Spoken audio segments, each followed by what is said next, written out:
Salam sejahtera, nama saya Lester Binman, nomor metrik 283766. Hari ini saya dan adik kumpulan saya ingin membincangkan isu fitnah dalam media sosial yang semakin menjadi perhatian kita. Fitnah dalam media sosial merujuk kepada penyebaran kenyataan palsu yang merugikan reputasi individu atau organisasi. Dengan pertumbuhan pesat platform media sosial, maklumat yang tidak tepat boleh tersebar dengan cepat, memberi kesan buruk kepada mangsa dan mencipta ketidakpercayaan kepada masyarakat. Fitnah bukan sahaja memberi impak kepada individu, tetapi juga kepada organisasi dan masyarakat secara keseluruhan. Kerana penyebaran kenyataan palsu, reputasi boleh hancur dan mangsa mungkin mengalami tekanan serius. Tunjukkan betapa pentingnya kita menangani isu ini dengan serius. Kebebasan bersuara adalah hak asasi, tetapi ia sering disalahgunakan untuk menyebarkan maklumat yang tidak benar. Oleh itu, kita perlu mendidik masyarakat tentang tanggungjawab mereka dalam menyebarkan maklumat agar lebih berhati-hati dalam berkongsi sesuatu di media sosial. Menangani fitnah memerlukan kerjasama dari semua pihak seperti pemerintah, organisasi, dan masyarakat. Kita perlukan penguasaan undang-undang yang lebih ketat serta kempen kesadaran awam untuk mencipta persekitaran digital yang lebih selamat dan bertanggung jawab. Dengan langkah-langkah ini, kita dapat mengurangkan kesan negatif fitnah dan membina masyarakat yang lebih berintegriti. Dalam dunia yang terbuang ini adalah tanggung jawab kita semua untuk memastikan maklumat yang disebarkan adalah sah dan benar. Itu saja dari saya. Terima kasih. Oke, salam Malaysia. Salam sejahtera, nama saya Adrian Alang, nama metrik 290347. Fitnah dalam media sosial merujuk kepada penyebaran kenyataan palsu yang merusak reputasi individu atau entiti. Dalam akses mudah dan kelajuan penyebaran maklumat, fitnah boleh tersebar dengan sekelip mata.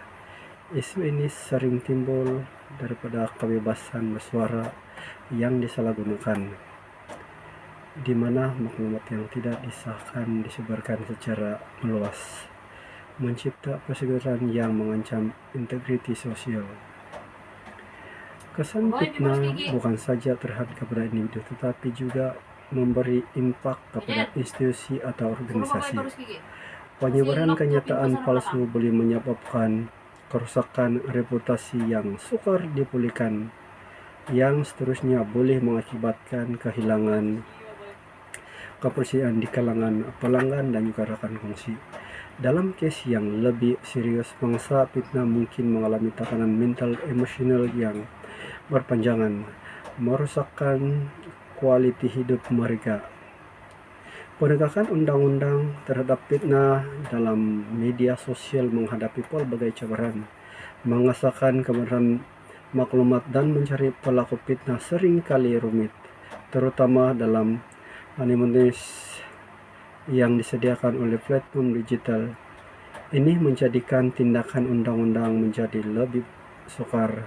Oleh itu, undang-undang yang sedia ada perlu diperkukuhkan dan disesuaikan dengan keperluan era digital. Penegakan undang-undang terhadap fitnah dalam media sosial menghadapi pelbagai cabaran. Mengesahkan kebenaran maklumat dan mencari pelaku fitnah sering kali rumit, terutama dalam anonimitas yang disediakan oleh platform digital. Ini menjadikan tindakan undang-undang lebih sukar.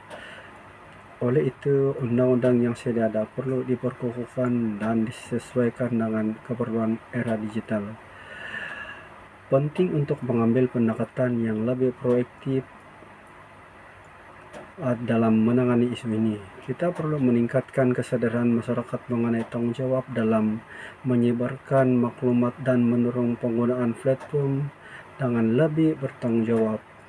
Penguatkuasaan undang-undang juga perlu diperkukuhkan bagi memastikan individu yang terlibat dalam penyebaran fitnah dapat diambil tindakan. Salah satu langkah yang perlu diambil adalah untuk memperkenalkan penalti yang lebih ketat dan menyediakan mekanisme aduan yang mudah diakses bagi mangsa fitnah. Ini akan mendorong masyarakat untuk lebih berwaspada dan bertanggung jawab dalam berkongsi maklumat. Dalam langkah-langkah ini kita dapat memberi persekitaran media sosial yang lebih sehat dan aman, di mana kebebasan bersuara digunakan dengan bertanggung jawab. Kesadaran dan pendidikan masyarakat adalah kunci untuk mencegah penyebaran fitnah, sementara penguatkuasaan undang-undang yang ketat akan melindungi mereka yang terjejas. Dengan usaha bersama, kita dapat mengatasi cabaran fitnah dalam media sosial dan memastikan integriti maklumat terjaga. Assalamualaikum dan salam sejahtera. Nama saya Al-Asman bin Musri, nombor metrik 2900352.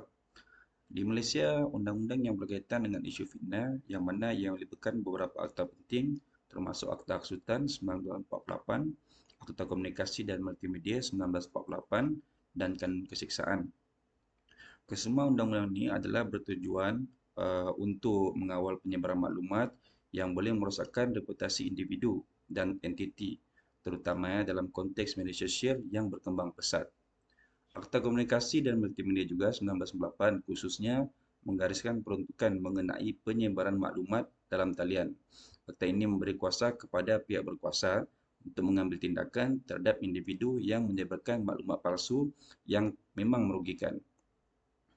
Tindakan undang-undang yang diambil bukan saja terhadap penyebar fitnah, tetapi juga terhadap platform yang membenarkan penyebaran maklumat tersebut. Ini menunjukkan bahawa undang-undang perlu beradaptasi dengan perkembangan teknologi dan cara berkomunikasi baru. Namun itu, walau bagaimanapun, penguatkuasaan undang-undang ini menghadapi pelbagai cabaran. Salah satu isu utama untuk kesukaran pihak berkuasa untuk mengesan dan mengenal pasti individu yang menyebarkan fitnah adalah terutamanya dengan anonimitas yang sering diberikan oleh platform media sosial. Proses mendapatkan bukti yang kukuh juga boleh menjadi rumit kerana sifat maklumat yang tidak terhad kepada satu sumber.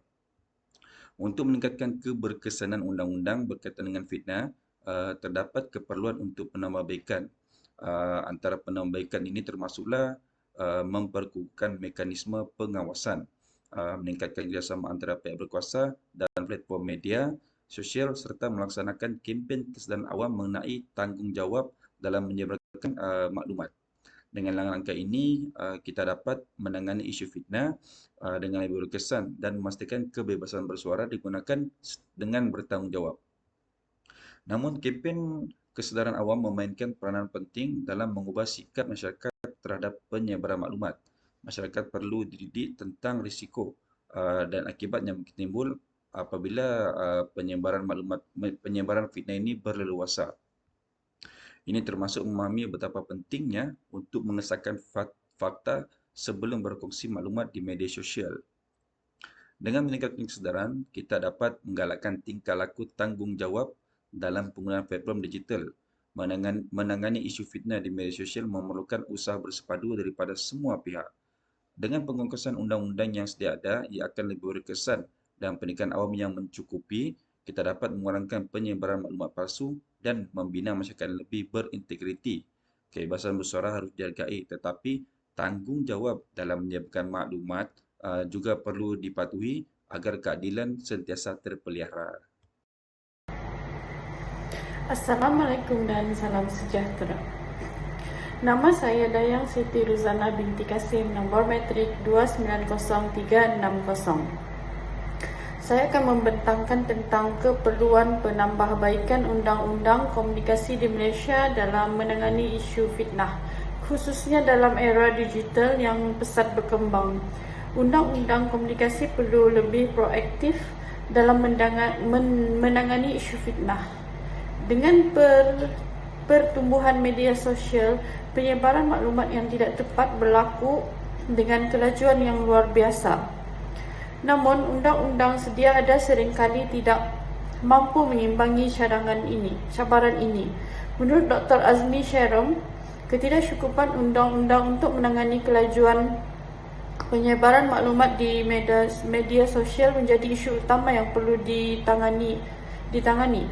Oleh itu, kita memerlukan kajian semula dan penambahbaikan rangka kerja undang-undang yang ada. Penambahbaikan undang-undang harus melibatkan pengenalan mekanisme pengawasan yang lebih berkesan.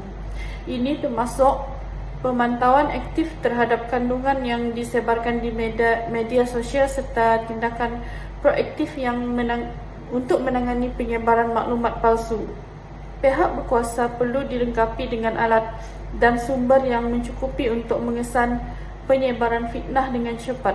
Dengan cara ini, tindakan dapat diambil sebelum fitnah memberi impak yang lebih besar kepada reputasi individu atau entiti. Selain itu, undang-undang perlu memperkenalkan penalti yang lebih ketat terhadap individu yang terlibat dalam penyebaran fitnah, hukuman yang lebih berat dan prosedur undang-undang yang lebih cepat harus diperkenalkan bagi memastikan mereka yang bersalah dihadapkan ke muka pengadilan. Penalti yang lebih ketat bukan sahaja berfungsi sebagai pengajaran tapi juga memberikan amaran kepada masyarakat tentang kesan serius penyebaran maklumat palsu dalam usaha memastikan mangsa fitnah mendapatkan keadilan dengan lebih cepat. Prosedur yang jelas lebih mudah diakses perlu diwujudkan melalui platform dalam talian penggunaan teknologi. Penggunaan teknologi boleh mempercepatkan proses aduan dan memudahkan mangsa untuk mendapatkan bantuan.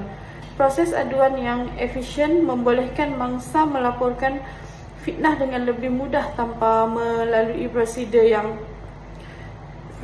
yang rumit. Ini akan menggalakkan lebih ramai mangsa untuk tampil dan mencari keadilan serta membantu untuk pengumpulan bukti yang lebih kuat.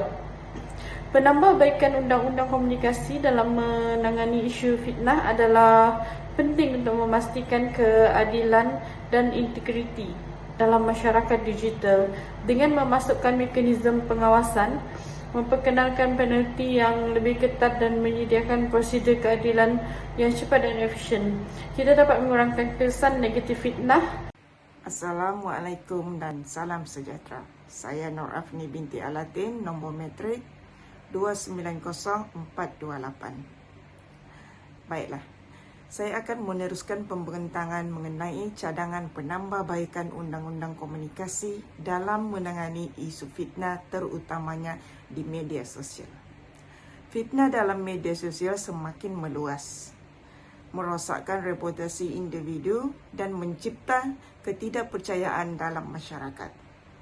Oleh itu, langkah-langkah sistematik yang berkesan perlu diambil untuk memastikan undang-undang yang ada dapat menangani isu ini dengan lebih baik. Terdapat beberapa cadangan utama yang ingin saya ketengahkan, seperti penubuhan jawatan kuasa pemantauan, penguatkuasaan penalti yang lebih ketat, dan kempen kesedaran awam. Cadangan pertama adalah penubuhan jawatan kuasa pemantauan. Jawatan kuasa ini harus terdiri daripada wakil kerajaan, masyarakat sivil, dan pakar undang-undang. Mereka akan bertanggungjawab untuk memantau penyebaran maklumat di media sosial dan menilai kesan fitnah. Kehadiran pelbagai perspektif ini akan memastikan tindakan yang lebih holistik dan berkesan. Cadangan yang kedua adalah penguatkuasaan penalti yang lebih ketat. Ini termasuk hukuman penjara dan denda yang lebih tinggi bagi mereka yang menyebarkan maklumat palsu. Dengan penalti yang lebih berat, individu akan lebih berhati-hati dalam tindakan mereka. Ini memberikan mesej yang jelas tentang kesan serius penyebaran maklumat palsu. Seterusnya, cadangan ketiga adalah melaksanakan kempen kesedaran awam. Masyarakat perlu dididik mengenai bahaya fitnah dan tanggungjawab mereka dalam menyebarkan maklumat benar. Melalui program pendidikan dan kempen media, masyarakat dapat memahami kesan negatif fitnah dan pentingnya verifikasi maklumat sebelum berkongsi. Itu saja dari saya. Terima kasih. Salam sejahtera. Nama saya Joharin bin Pangagip, nomor metrik 290370. Saya akan meneruskan pembentangan kami dengan cadangan yang seterusnya, yaitu mewujudkan platform dalam talian bagi mangsa fitnah untuk membuat aduan dengan mudah. Proses ini perlu dan cepat, memberikan mangsa mendapat bantuan yang diperlukan dengan segera. Teknologi harus dimanfaatkan untuk mempercepatkan siasatan dan membantu pihak berkuasa dalam membuat keputusan yang lebih cepat. Akhir sekali, kerjasama antara pelbagai pihak adalah sangat penting, yaitu kerajaan, organisasi, bukan kerajaan, dan sektor swasta perlu berganding bahu untuk menangani isu-isu fitnah secara menyeluruh. Dengan membentuk jaringan kerjasama, kita dapat memperkuatkan usaha dalam menangani isu ini. Jika cadangan penambaikan ini dilaksanakan, ia akan memberikan kesan positif kepada masyarakat secara keseluruhannya, dan masyarakat akan lebih bertanggung jawab dalam penyebaran maklumat. Dan kepercayaan antara individu dan institusi akan dipulihkan. Dengan itu, kita dapat mencipta persekitaran sosial yang lebih sehat dan harmoni, di mana kebebasan bersuara dihargai tetapi tidak disalahgunakan. Saya berharap cadangan ini dapat difikirkan dan dilaksanakan demi untuk kebaikan bersama. Assalamualaikum dan selamat sejahtera. Nama saya Siti Khadijah binti Kamdan, nomor metrik 290460. Penyebaran maklumat yang tidak tepat dan berniat jahat boleh berlaku dalam sekelip mata, dan kesan negatifnya dapat merosakkan reputasi individu dan entiti. Dalam konteks ini adalah penting untuk kita mengiktirafkan bahawa kebebasan bersuara, walaupun sangat penting, tidak seharusnya disalahgunakan untuk menyebarkan fitnah. Langkah pertama yang perlu diambil adalah menguatkuasakan undang-undang yang sedia ada. Namun, undang-undang tersebut juga perlu diperkukuhkan dengan peruntukan yang lebih ketat bagi menangani isu fitnah ini. Penegakan undang-undang yang berkesan bukan sahaja memberikan amaran kepada individu yang terlibat dalam penyebaran maklumat palsu, tetapi juga memberikan keadilan kepada mangsa fitnah. Ini penting untuk melindungi individu dan menjaga integriti masyarakat kita. Selain daripada penguatkuasaan undang-undang yang ketat, cadangan penambahbaikan juga perlu dipertimbangkan. Ini termasuk pembentukan mekanisme pemantauan yang lebih berkesan dan penalti yang lebih ketat bagi mereka yang melanggar undang-undang fitnah. Dengan melaksanakan langkah-langkah ini, kita dapat memastikan individu lebih bertanggung jawab dalam menyebarkan maklumat dan memahami akibat tindakan mereka. Usaha ini juga harus disertai dengan kempen kesedaran awam yang mengingatkan masyarakat tentang pentingnya verifikasi maklumat sebelum berkongsi. Dengan meningkatkan kesedaran, kita dapat mencipta budaya dalam lebih bertanggung jawab dalam penggunaan media sosial.